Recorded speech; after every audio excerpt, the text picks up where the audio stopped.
Hey guys, welcome back. Today I'm going to teach you a really easy way to draw the Apple logo. So grab a pencil and paper. I'm going to use my iPad and let's get started. So there's only 3 steps to this.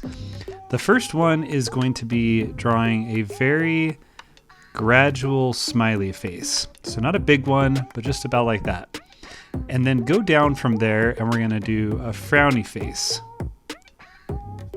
Right below it, about that kind of spacing. So that's going to be the top and the bottom of the apple. And then last, we're going to do a C shape that's not going to be, it's going to be to the right, but not right in the middle. Have it kind of be just a little bit up like that. Okay, so that's step 1. Smiley face, frowny face, and then C, kind of all around each other. And then what we're going to do is we're going to connect all of these. Now, the hardest connection is going to be the left side. What we're going to do is we're going to start from the top and we're going to just curve over and all the way down and with a little bump. That's going to be the left side of the apple.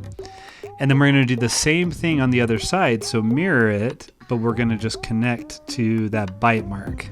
So it's kind of a blunt connection.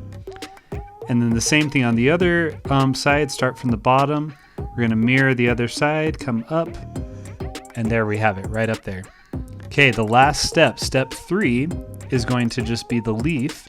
And the leaf is not connected to the apple, but it's going to be 2 lines that are curved. So start from right here, where that dot is, and we're just going to do a curve that goes up to there, and then go on the other side, and a curve up to there. And that is how you create the Apple logo in those 3 steps. So I hope you had fun. Make sure you like the video, subscribe to the channel, and I'll see you guys in the next video.